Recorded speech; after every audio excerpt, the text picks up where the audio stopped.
Hi friends, ನಾನಿವತ್ತು ನಿಮಗೆ rasam powder ಮತ್ತೆ ರಸಮ್ಮು ಮತ್ತೆ ಬ್ರಿಂಜಾಲ್ ಫ್ರೈ ಇದು ಸೈಡ್ಸ್ಗೆ ಯಾವ ತರ ಮಾಡೋದು ಅಂತ ತೋರಿಸ್ಕೊಡ್ತೀನಿ. ತುಂಬಾ ಈಸಿ, ಒಂದು 15 ನಿಮಿಷದಲ್ಲಿ ಆಗೋಗ್ಬಿಡುತ್ತೆ. ಫಸ್ಟ್ ನಾನು ಪೌಡ್ರ್ ಮಾಡೋದು ಒಂದು ಸ್ವಲ್ಪ ಲೇಟ್ ಆಗುತ್ತೆ. ಪೌಡ್ರ್ ಮಾಡ್ಕೋಣ. ಈ ಪೌಡ್ರ್ ನಾನು ಒನ್ ಟೈಮ್ ಮಾಡ್ತಾ ಇಲ್ಲ. ಇದು ನಾನು ಯಾವಾಗ್ಲೂ ಒನ್ ಮಂತ್ 1.5 ಮಂತ್ ಒಂದ್ಸರಿ ಮಾಡಿಟ್ಕೊಂತೀನಿ. ಟೈಮ್ ಇದ್ದವಾಗ ಯೂಸ್ ಮಾಡ್ಕೊಳಕ್ ಅಂತ ಹೇಳ್ಬಿಟ್ಟು ಮಾಡ್ತೀನಿ. ಇದೇ ಪೌಡ್ರ್ ಯೂಸ್ ಮಾಡಿ ರಸಮ್ ಬಾತ್ ಮಾಡ್ಬೋದು. ತೊಗರಿಬೇಳೆ ರಸಮ್ ಕೂಡ ಇದನ್ನ ಹಾಕ್ಬೋದು. ನಾನು ಯಾವ ತರ ಮಾಡ್ತೀನಿ ಅಂತ ತೋರಿಸ್ಕೊಡ್ತೀನಿ ಬನ್ನಿ. ಇದು ಕೂಡ ಫ್ರೈ ತುಂಬಾ ಚೆನ್ನಾಗಿರುತ್ತೆ. ಸ್ಲೈಸ್ ಮಾಡ್ತೀನಿ. ಬನ್ನಿ ಮಾಡೋಣ. ಈಗ ನಾನು ನೋಡಿ, ತೊಗರಿಬೇಳೆ ಬಂದು ನಾವು ಎಷ್ಟು ತೊಗರಿಬೇಳೆ 1 ಕಪ್ ತಗೊಂತೀವ ಅಷ್ಟೇ ಕಪ್ಪು ಜೀರಿಗೆ ತಗೊಬೇಕು. ಅವಾಗ ಅದು ಕ್ವಾಂಟಿಟಿ ನಾನು ಗ್ರಾಮ್ ಲೆಕ್ಕದಲ್ಲಿ ಕೂಡ ತಗೊಂಡಿದ್ದೀನಿ. ಗ್ರಾಮ್ ಲೆಕ್ಕದಲ್ಲಿ ತಗೊಂಡ್ರೆ ನನಗೆ ಈಸಿ ಆಗುತ್ತೆ, ಟೇಸ್ಟ್ ಚೇಂಜಸ್ ಆಗಲ್ಲ ಅಂತ ನಾನು ಯಾವಾಗಲೂ ಈ ತರ ಮಾಡ್ತೀನಿ. ಕಪ್ಪಲ್ಲೂ ಕೂಡ ಅಷ್ಟೇನೆ. ನೋಡಿ 100 ಗ್ರಾಮ್ ಇದೆ. ಇದನ್ನ ಸಣ್ಣ ಉರಿ ಇಟ್ಕೊಂಡು ತೊಗರಿಬೇಳೆನ ಹುರ್ಕೋಣ. ಪೌಡ್ರ್ ಅಂದ್ರೆ ನಿಮ್ಗೆ ಒಂದು 12ರಿಂದ ಒಂದು 15 ನಿಮಿಷದಲ್ಲೇ ಪೌಡ್ರ್ ಆಗೋಗ್ಬಿಡುತ್ತೆ. ಪೌಡ್ರ್ ಮಾಡೋದು ಕೂಡ ಅಷ್ಟೇನು ಲೇಟ್ ಅನ್ಸಲ್ಲ. ಬಟ್ ಒಂದೊಂದ್ಸರಿ ನಮ್ಗೆ 15 ನಿಮಿಷನೂ ವೇಸ್ಟ್ ಅನ್ಸ್ಬಿಡುತ್ತಲ್ವಾ, ಆ ಟೈಮ್ ಕೂಡ ನಮ್ಗೆ ಸಿಗೋದಿಲ್ಲ. ಅದಕ್ಕೋಸ್ಕರ ಅಷ್ಟೇನೆ ಹಾಕಿದೀವಿ. ಈಗ ಉರಿಯೋಣ. ತೊಗರಿಬೇಳೆ ಒಂದು ಸ್ವಲ್ಪ ಕೆಂಪಗಾಗೋ ಟೈಮಲ್ಲಿ ನಾವು ಮಿಕ್ಕಿದ ಐಟಮ್ಸ್ನಲ್ಲೇ ಆ್ಯಡ್ ಮಾಡ್ಕೋಣ. ಸಪ್ರೇಟಾಗಿ ಹುರ್ಕೋಬೇಕು ಅಂತ ಏನು ಇಲ್ಲ.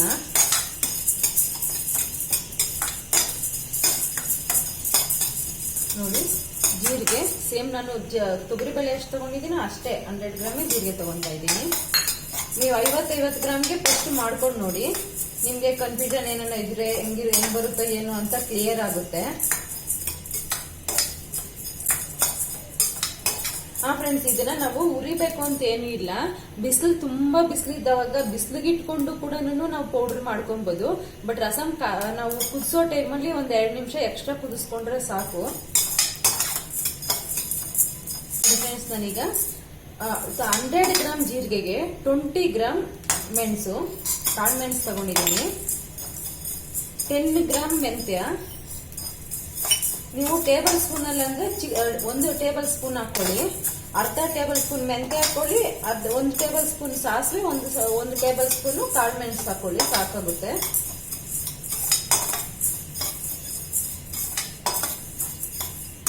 ನಾನು ಎಲ್ಲ ರಸಮ್ ಪೌಡ್ರಿಗೂ ಕೂಡ ಸಾಸಿವೆ ಹಾಕ್ತೀನಿ ಫ್ರೆಂಡ್ಸ್, ಚೆನ್ನಾಗಿರುತ್ತೆ, ಜೀರ್ಣ ಚೆನ್ನಾಗಾಗುತ್ತೆ ಅಂತ. ಆಮೇಲೆ ನೀವು ಸಮ್ಮರ್ ಅಲ್ಲಿ ಏನಾದ್ರೂ ಈ ಪೌಡರ್ ಮಾಡಿ ಇಟ್ಕೊಂತೀನಿ ಅಂದ್ರೆ ಕಾಳು ಮೆಣಸು ಸ್ವಲ್ಪ ಕಮ್ಮಿ ಹಾಕೊಳ್ಳಿ ಅಷ್ಟೇನೆ. ಈ ಮಳೆ ಸೀಸನ್ ಅಲ್ಲಿ ಚಳಿಗಾಲದಲ್ಲೆಲ್ಲಾನು ಚೆನ್ನಾಗೇ ಇರುತ್ತೆ. ಸಾಕು, ಇಷ್ಟು ಪೆಪ್ಪರ್ ತಿಂದ್ರು ಏನು ಪರವಾಗಿಲ್ಲ. ಈಗ ಸಾಸಿವೆ ಹಾಕೋಬಿಡ್ತಾ ಇದ್ದೀನಿ.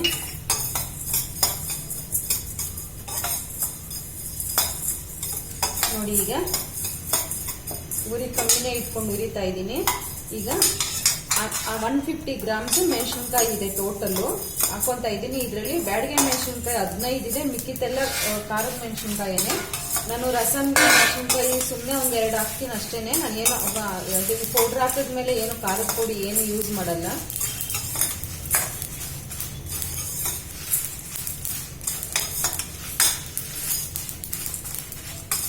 ನನಗೆ 4 ನಿಮಿಷ ಆಯ್ತೀಗ. ಆರಿಸಿ ನಾವು ಪೌಡರ್ ಮಾಡ್ಕೊಳೋ ಹೊತ್ತಿಗೆ ಎಷ್ಟು ನಿಮಿಷ ಆಗುತ್ತೆ ನೋಡೋಣ. ಫ್ರೆಂಡ್ಸ್, ನಿಮ್ಗೆ ರೆಡಿಮೇಡ್ ರಸಮ್ ಪೌಡರ್ ಮಾಡ್ಕೊಬೇಕು ಅಂದಾಗ ನಾವು ಬಿಸಿನೀರಲ್ಲಿ ಮಿಕ್ಸ್ ಮಾಡ್ಕೊಂಡ್ರೆ ಸಾಕು. ಮಿಕ್ಕಿ ಟೈಮ್ ತಗೊಂಡು ಅಷ್ಟು ವೇಸ್ಟ್ ನಮ್ಗೆ ಮಾಡಕ್ ಆಗಲ್ಲ ಅನ್ನೋರು ಇದಕ್ಕೇನೆ ಒಂದ್ ಸ್ವಲ್ಪ ಇಂಗು, ಒಣಶುಂಠಿ ಮತ್ತೆ ಹುಣಸೆಹಣ್ಣು, ಉಪ್ಪು, ಅರಿಶಿನ, ಇಂಗು ಹಾಕಿ ಲಾಸ್ಟ್ ಅಲ್ಲಿ ಮಿಕ್ಸ್ ಮಾಡ್ಕೊಂಡು ಪುಡಿ ಮಾಡ್ಕೊಳ್ಳಿ. ಆಮೇಲೆ ಒಗ್ಗರಣೆ ಮಾಡಿಬಿಟ್ಟು ಆ ಪೌಡರ್ ಜೊತೆ ಮಿಕ್ಸ್ ಮಾಡ್ಬಿಡಿ ಅಷ್ಟೇನೆ. ನಿಮ್ಗೆ ಇನ್ನೇನು ಇಲ್ಲ. ಸ್ವಲ್ಪ ಪೌಡರ್ ಮಾಡೋವಾಗ ತುಂಬಾ ದಿವಸ ಇಟ್ಕೊಂತೀವಿ ನೀವು ಅನ್ನೋಂಗಿದ್ರೆ ಬೆಳ್ಳುಳ್ಳಿ ಹಾಕ್ಬೇಡಿ. ಇಲ್ಲ ಅಂದ್ರೆ ಹಸಿ ಬೆಳ್ಳುಳ್ಳಿನ ಸ್ವಲ್ಪ ಪೌಡರ್ ಮಾಡೋವಾಗ ಹಾಕೊಂಡ್ರೆ ಆಯ್ತು. ಅದು ಬಿಸಿನೀರು ಚೆನ್ನಾಗಿ ಕುದಿಸ್ಬಿಟ್ಟು ಅದಕ್ಕೆ ಹಾಕೊಂಡ್ರೆ ರಸಮ್ ರೆಡಿ ಆಗುತ್ತೆ. ನಿಮ್ ಮಕ್ಕಳು ಪಿಜಿಯಲ್ಲಿ ಇದ್ದವಾಗ, ಔಟ್ ಸೈಡ್ ಎಲ್ಲ ಹೋಗಿದ್ದಾರೆ, ಅಲ್ಲಿ ಅಡುಗೆ ಮಾಡ್ಕೊಳಕ್ ಬರಲ್ಲ ಅಂದವಾಗ ಇದನ್ನ ಮಾಡಿ ಕಳಿಸಿದ್ರೆ ಅವ್ರಿಗೆ ಈಸಿ ಆಗುತ್ತೆ.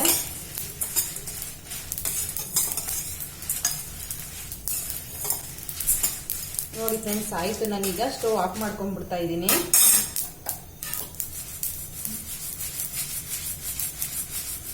ನಾವು ಯಾವಾಗ ಸ್ಟವ್ ಆಫ್ ಮಾಡ್ಕೊಂಡ್ರು ನಾವು ಏನಾದರೂ ಉರಿದಿದ್ರು ಸ್ವಲ್ಪ ಆಫ್ ಮಾಡಿದ್ಮೇಲೆ ಸ್ಟವ್ ಮಿಕ್ಸ್ ಮಾಡ್ತಾ ಇದ್ರೆ ಅದು ಸೀದೋಗೋದಿಲ್ಲ.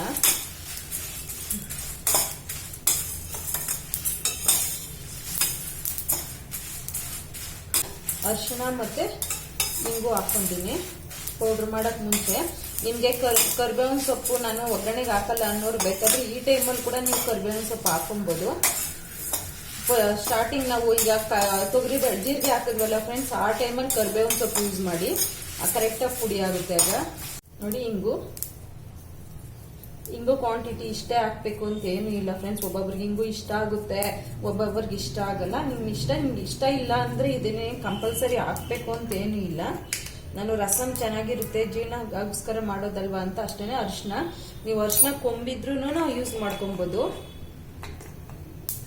ಈಗ ಮಿಕ್ಸ್ ಮಾಡಿ ಆರಿಸಿ ಪುಡಿ ಮಾಡಿಕೊಂಡ್ರೆ ರಸಮ್ ಪೌಡ್ರ್ ರೆಡಿ ಫ್ರೆಂಡ್ಸ್. ನೋಡಿ ನಾನೀಗ ಬ್ರಿಂಜಾಲ್ ಕಟ್ ಮಾಡ್ಕೊತಿದ್ದೀನಿ. ರಸಮ್ ಪೌಡ್ರ್ ಮಾಡೋದಕ್ಕೆ ಸ್ವಲ್ಪ ಕಾಳೆಲ್ಲ ಸ್ವಲ್ಪ ಆರಬೇಕಲ್ವಾ, ಆ ಟೈಮ್ನ ಅಷ್ಟೊತ್ತಿಗೆ ಈ ಫ್ರೈಗೆ ರೆಡಿ ಮಾಡ್ಕೋಣ ಅಂತ. ನೋಡಿ ಫ್ರೆಂಡ್ಸ್, ಈ ಥರ ಸ್ವಲ್ಪ ನಾವು ಸ್ಲೈಸ್ ಮಾಡೋವಾಗ ಸ್ವಲ್ಪ ನಿಧಾನ ಕಟ್ ಮಾಡಿಕೊಂಡ್ರೆ ನೀಟಾಗಿ ಬರುತ್ತೆ. ನಿಮಗೆ ತುಂಬ ಕ್ರಿಸ್ಪಿ ಆಗಬೇಕು ಅಂದರೆ ಸ್ವಲ್ಪ ತೆಳ್ಳಗೆ ಕಟ್ ಮಾಡ್ಕೊಳ್ಳಿ. ನೋಡಿ ಈ ಥರ ನೀಟಾಗಿ ಬರುತ್ತೆ, ತೊಂದರೆ ಏನೂ ಆಗೋದಿಲ್ಲ. ಇದು ನೀವು ಮೊಸರನ್ನ ಜೊತೆ ಮತ್ತು ಬೇಳೆ ಸಾಂಬಾರ್ ಜೊತೆ ಯಾವುದೇ ಸಾಂಬಾರ್ಗೂ ಇದು ಸೂಟ್ ಆಗುತ್ತೆ.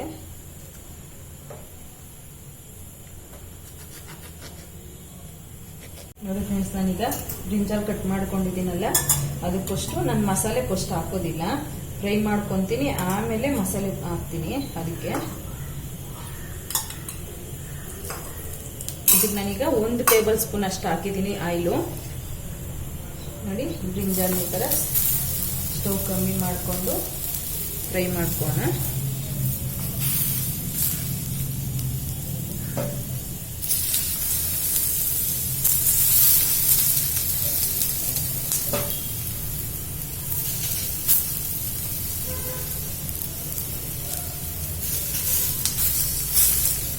ಮೇಲೆ ಮಸಾಲೆ ಹಾಕೋದ್ರಿಂದ ನಾವು ಚೆನ್ನಾಗಿರುತ್ತೆ. ಇಲ್ಲಾಂದ್ರೆ ಸೀದೋಗಿ ಮೇಲೆ ಎಲ್ಲ ಕಪ್ಪಾಗ್ಬಿಟ್ಟು ತಿನ್ನೋವಾಗ ಸರಿ ಅನ್ಸೋದಿಲ್ಲ ನಮಗೆ. ಅದಕ್ಕೋಸ್ಕರ ಈ ಥರ ನಾನು ಇವಾಗ ಇದ್ರ ಮೇಲೆ ಕ್ಯಾಪ್ ಹಾಕಿ ಬೇಯಿಸ್ಕೊತೀನಿ.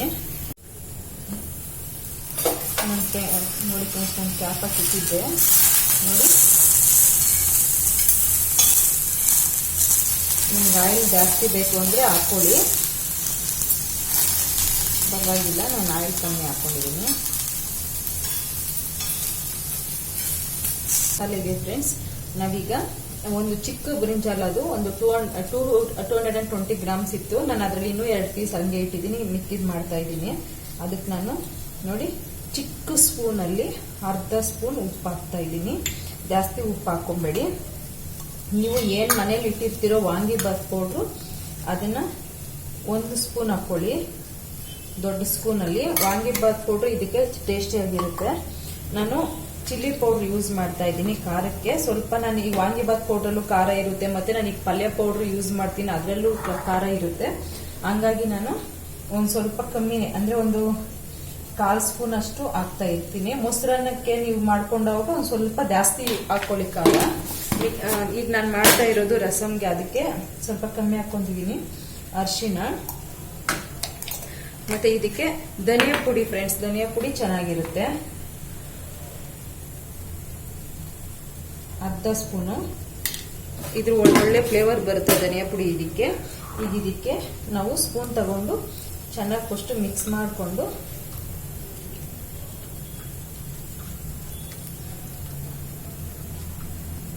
ಈಗ ನಾನು ಹೇಳಿದ್ನಲ್ಲ ಫ್ರೆಂಡ್ಸ್ ಪಲ್ಯ ಪೌಡ್ರು ಅಂತ, ನೀವು ನಾನು ಯೂಟ್ಯೂಬ್ ಲಿಂಕ್ ನಾನು ಇದ್ರ ಕೆಳಗಡೆ ಹಾಕಿರ್ತೀನಿ ನೋಡಿ. ನಾನು ಯಾವಾಗ್ಲೂ ಈ ಪೌಡ್ರ್ ಮಾಡಿ ಇಟ್ಕೊಂತೀನಿ ಅಂತೀನಿ, ಎಲ್ಲದಕ್ಕೂ ಯೂಸ್ ಮಾಡ್ಬೋದು ಅಂತ. ಯಾಕಂದ್ರೆ ಇದ್ರ ಕಡಲೆ ಬೀಜ, ಎಳ್ಳು ಹಾಕಿರೋದ್ರಿಂದ ಇದ್ರ ಇರೋ ಆಯಿಲ್ ಕೂಡ ನಮ್ ಬ್ರಿಂಜಾಲ್ ಹಿಡ್ಕೊಂಡಿರುತ್ತೆ. ಅದಕ್ಕೋಸ್ಕರ ನಾನು ಇದನ್ನ ಧಾರಾಳವಾಗಿ 1.5 ಸ್ಪೂನ್ ಹಾಕ್ತಾ ಇದ್ದೀನಿ ಚಿಕ್ಕ ಸ್ಪೂನಲ್ಲಿ. ಈಗ ಇದನ್ನ ಮಿಕ್ಸ್ ಮಾಡಿಕೊಂಡು ಒಂದು ಸ್ವಲ್ಪ ಆಯಿಲ್ ಮತ್ತೆ ಲೆಮನ್ ಹಾಕಿ ಮಿಕ್ಸ್ ಮಾಡ್ಕೋಣ. ನಾನು ಒಂದು ಅರ್ಧ ಸ್ಪೂನು ಆಯಿಲ್ ಹಾಕ್ತಾ ಇದ್ದೀನಿ. ಇದಕ್ಕೆ ನಾನು ನಿಂಬೆಹಣ್ಣು ಯೂಸ್ ಮಾಡ್ತಾ ಇದ್ದೀನಿ. ಮೊಸರು ಯೂಸ್ ಮಾಡ್ತೀವಿ ಅನ್ನೋರು ಮೊಸರು ಯೂಸ್ ಮಾಡ್ಕೋಬಹುದು. ನಾನು ಮೊಸರನ್ನ ಫ್ರೈ ಮಾಡಕ್ ಇಷ್ಟಪಡಲ್ಲ.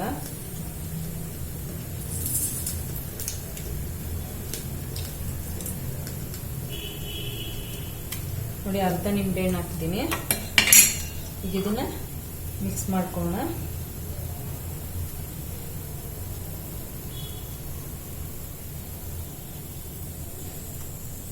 ಈಗ ಒಂದು ಸ್ವಲ್ಪ ನೀರು ಹಾಕೋಣ. ಫ್ರೆಂಡ್ಸ್, ನೀರು ನೋಡಿ ಹಾಕ್ಕೊಳ್ಳಿ. ತುಂಬ ನೀರು ಹಾಕ್ಬಿಟ್ಟು ಕೂಡ ನಮ್ಮ ಬ್ರಿಂಜಾಲ್ಗೆ ಅದನ್ನು ಅಪ್ಲೈ ಮಾಡೋಕ್ಕಾಗಲ್ಲ.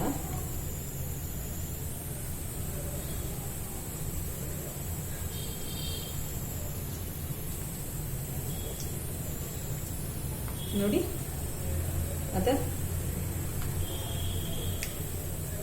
ಎರಡು ಸೈಡು ಸ್ವಲ್ಪ ಸ್ವಲ್ಪ ಹಾಕ್ತೀವಲ್ಲ, ಅದಕ್ಕೋಸ್ಕರ.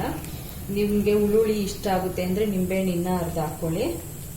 ಇದಕ್ಕೆ ನಿಂಬೆಹಣ್ಣು ಜಾಸ್ತಿ ಹಾಕಿದ್ರೆ ಚೆನ್ನಾಗಿರಲ್ಲ. ಇದು ಅಷ್ಟರೊಳಗಡೆ ನೋಡಿ, ಇದು ಇನ್ನೊಂದು ಸೈಡ್ ಮಿಕ್ಸ್ ತಿರ್ಕೋಣ. ನೋಡಿ ಫ್ರೆಂಡ್ಸ್, ಈಗ ನಾನು ಈ ಪೀಸಸ್ ಮೇಲೆ ಅಪ್ಲೈ ಮಾಡ್ಕೊತಿದ್ದೀನಿ.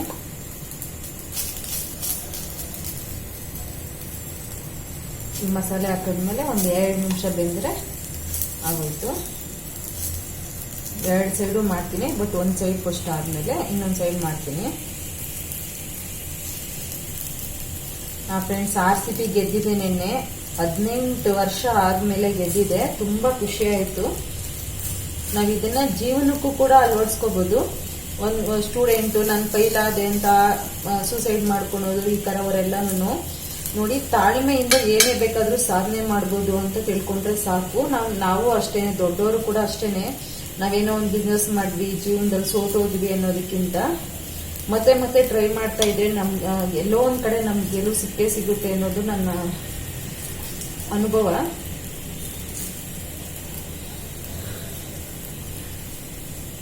ನೀವು ಕೂಡ RCB ಫ್ಯಾನ್ಸ್ ಆಗಿದ್ರೆ ಕಾಮೆಂಟ್ ಮಾಡಿ ನಿಮ್ಗೆ ಎಷ್ಟು ಖುಷಿ ಆಯ್ತು ಅಂತ.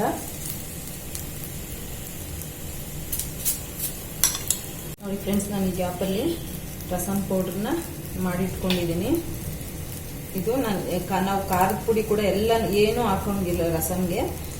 ಇದು ನಾನು ಇವಾಗ ರಸಮ್ ಮಾಡಿ ತೋರಿಸ್ತೀನಿ, ಎಷ್ಟು ಕ್ವಾಂಟಿಟಿ ಹಾಕೊಂಡ್ರೆ ಕರೆಕ್ಟಾಗಿ ಸರೋಗುತ್ತೆ ಅಂತ. ಅರ್ಧ ಲೀಟ್ರ್ ರಸಮ್ ಅಷ್ಟು ಮಾಡೋಣ ಈಗ ನಾವು.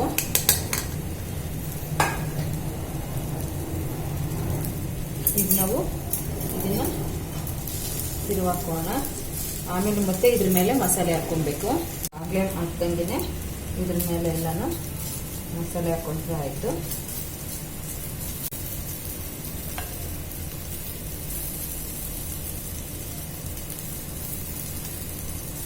ಸಂಡೇ ಟೈಮು ಎಲ್ಲರೂ ರೆಸ್ಟ್ ತಗೊಂತಾ ಇರ್ತಾರೆ ಫ್ರೆಂಡ್ಸ್. ಎಲ್ಲ ವರ್ಕಿಂಗ್ ಡೇಸ್ ಅಲ್ಲಿ ಎಲ್ಲ ವರ್ಕ್ ಮಾಡಿ 6 ಡೇಸು ಸಂಡೇ ನಮಗೆ ರೆಸ್ಟ್ ಸಿಗುತ್ತೆ. ಆ ಸಂಡೇ ಟೈಮಲ್ಲಿ ನಮಗೆ ಅಡುಗೆ ಮಾಡಬೇಕು, ಲೇಟ್ ಆಗುತ್ತೆ, ನಮ್ಗೆ ಸ್ವಲ್ಪ ರೆಸ್ಟು ಬೇಕು ಅನ್ನೋವಾಗ ನಿಮಗೆ ಇವೆಲ್ಲ ಈಸಿ ಆಗುತ್ತೆ, ಟೇಸ್ಟಿಯಾಗೂ ಇರುತ್ತೆ, ಒಳ್ಳೆ ಊಟ ಮಾಡ್ತೀವಿ ಅನ್ನೋ. ಫ್ರೆಂಡ್ಸ್, ಈಗ ಫ್ರೈ ಆಗಿದೆ.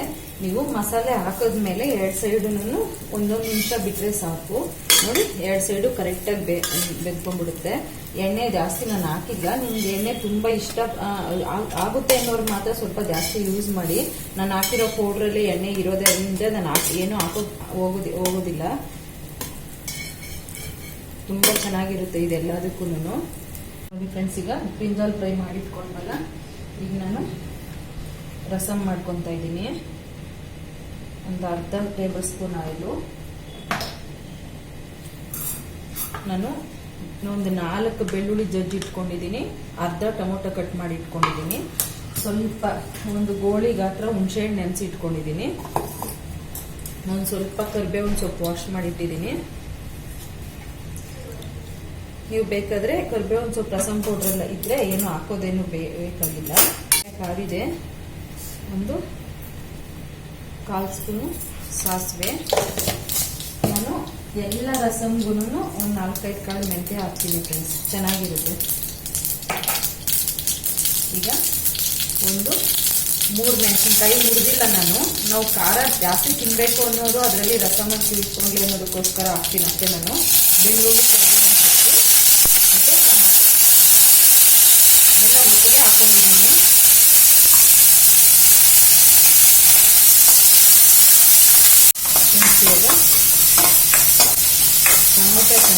ಯಾವುದೇ ರಸಮ್ ಮಾಡಲಿ ಫ್ರೆಂಡ್ಸ್, ಟೊಮೊಟೊ ಈ ಥರ ನೀಟಾಗಿ ಮ್ಯಾಶ್ ಆಗಬೇಕು, ಆಗಲೇ ರಸಮ್ ಚೆನ್ನಾಗಿರೋದು. ನಾವಿಲ್ಲ ಅಂದರೆ ಏನೇ ಮಸಾಲೆ ಹಾಕಿದ್ರೂ ಚೆನ್ನಾಗಿರೋದಿಲ್ಲ. ನೀವು ಬೇಕಾದ್ರೆ ಟೊಮೊಟೊ ಇಷ್ಟಪಡೋರು ಇನ್ನೂ ಒಂದು ಟೊಮೊಟೊ ಹಾಕೊಳ್ಳಿ, ಪರವಾಗಿಲ್ಲ. ಈಗ ಹುಣಸೆಹಣ್ಣು ಏನು ಕಿವುಚಿಟ್ಕೊಂಡಿದ್ದೀನಿ ಅದನ್ನು ಹಾಕ್ಕೊಡ್ತಾ ಇದ್ದೀನಿ ನಾನು. ಇದು 1 ಗ್ಲಾಸ್ ಇದೆ, ಅಂದರೆ 200 ಮಿಲಿ ವಾಟ್ರ್ ಇದೆ. ಈಗಿನ 300 ಮಿಲಿ ವಾಟ್ರ್ ಹಾಕೋಣ. ಈಗ ಅಂದರೆ ಅರ್ಧ ಲೀಟ್ರ್ ನೀರಿಗೆ ನಾನು 1 ಸ್ಪೂನ್ ಉಪ್ಪು ಹಾಕ್ತಾ ಇದ್ದೀನಿ.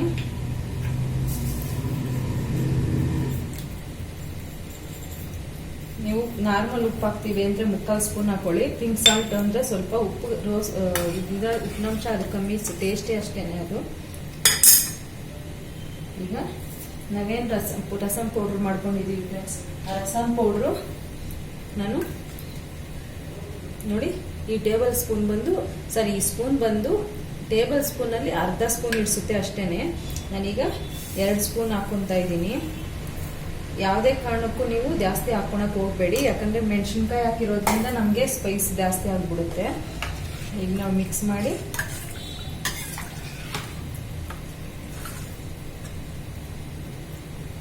ನೋಡಿ, ಕಲರು ನಾವು ಬ್ಯಾಡಿಗೆ ಮೆಣಸಿನ್ಕಾಯಿ ಹಾಕಿರೋದ್ರಿಂದ ಕಲರ್ ಈ ಥರ ಬರುತ್ತೆ.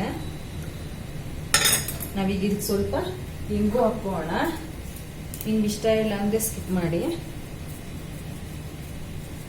ಫ್ರೆಂಡ್ಸ್. ಈಗ ಇದನ್ನ ಒಂದು 5 ನಿಮಿಷ ಕುದಿಸಕ್ ಬಿಡೋಣ ಅಷ್ಟೇನೆ, ಜಾಸ್ತಿ ಹೊತ್ತೇನು ಬೇಡ. ಯಾಕಂದ್ರೆ 5 ನಿಮಿಷನೂ ಬೇಡ, ಒಂದು 3-3.5 ನಿಮಿಷ ಸಾಕು ನಮಗೆ. ಯಾಕಂದ್ರೆ ಆಲ್ರೆಡಿ ನಾವೆಲ್ಲ ಮಸಾಲೆ ಹುರಿದಿರೋದ್ರಿಂದ ಅಷ್ಟೇ ನಮ್ಗೆ ಬೇಕಾಗಿ ಬರಲ್ಲ.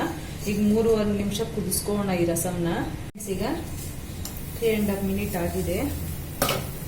ನಾವು ರಸಮ್ನ ಎಷ್ಟು ಕುದಿಸ್ಕೊಂಡ್ರು ಚೆನ್ನಾಗೇ ಇರುತ್ತೆ ನೋಡಿ ಫ್ರೆಂಡ್ಸ್, ಕರೆಕ್ಟಾಗಿ ಆಗಿದೆ. ನೀವು ಬೇಕಾದ್ರೆ ಈ ಟೈಮಲ್ಲಿ ಕೊತ್ತಂಬರಿ ಸೊಪ್ಪಿದ್ರೆ ಹಾಕೊಬೋದು, ನನ್ನ ಹತ್ರ ಇವತ್ತಿಲ್ಲ ನೋಡಿ ಫ್ರೆಂಡ್ಸ್. ಈಗ ಸ್ಟವ್ ಆಫ್ ಮಾಡ್ಕೊಂಡ್ಬಿಡೋಣ, ಆಗಿದೆ ರಸಮ್ಮು. ಈಗ ನಾನು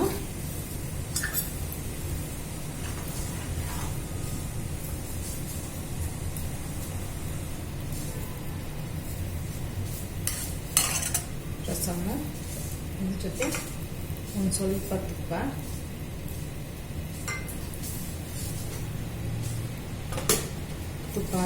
ನೋಡಿ ಫ್ರೆಂಡ್ಸ್, ಇಷ್ಟು ವೆರೈಟಿ ಮಾಡ್ಕೊಂಡಿದ್ದೀನಿ. ನೀವು ಬೇಕಾದರೆ ಒಂದು ಪಾಪಡ್ ಕೂಡ ಮಾಡ್ಕೋಬೋದು, ಹಪ್ಪಳ ಕೂಡ ಮಾಡ್ಕೋಬೋದು. ನೋಡಿ ಮೊಸರು ಮಾಡ್ಕೊಂಡಿದ್ದೀನಿ. ಇನ್ನು ಇದು ಅಳಸಿನಕಾಯಿ ಬೀಜದಲ್ಲಿ ಮಾಡಿರೋ ಪಲ್ಯ. ನಿಮ್ಗೆ ಬೇಕಂದರೆ ಕಾಮೆಂಟ್ ಮಾಡಿ, ನಾನು ತೋರಿಸ್ಕೊಡ್ತೀನಿ ಯಾವ ಥರ ಮಾಡೋದು ಅಂತ. ಈಗ ಸೀಸನ್ ಅಲ್ವಾ ಫ್ರೆಂಡ್ಸ್, ಮನೆಗೆ ಅಳಸಿನಕಾಯಿ ತೊಗೊಂಬಂದಿರ್ತೀವಿ, ಅದ್ರ ಬೀಜ ಇರುತ್ತೆ, ಅದರಲ್ಲಿ ಮಾಡಿರೋ ಪಲ್ಯ. ಈಗ ನಾವು ಇದನ್ನು ಟೇಸ್ಟ್ ಮಾಡೋಣ ಯಾವ ಥರ ಬಂದಿದೆ ಅಂತ.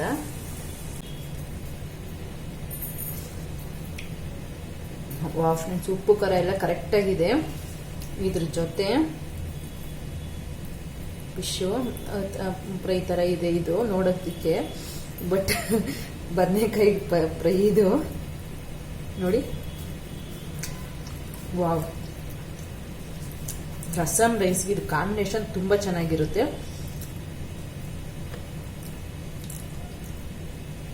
ಇಷ್ಟೇ ಫ್ರೆಂಡ್ಸ್, ನೀವು ಒಂದ್ಸಲ ಟ್ರೈ ಮಾಡಿ.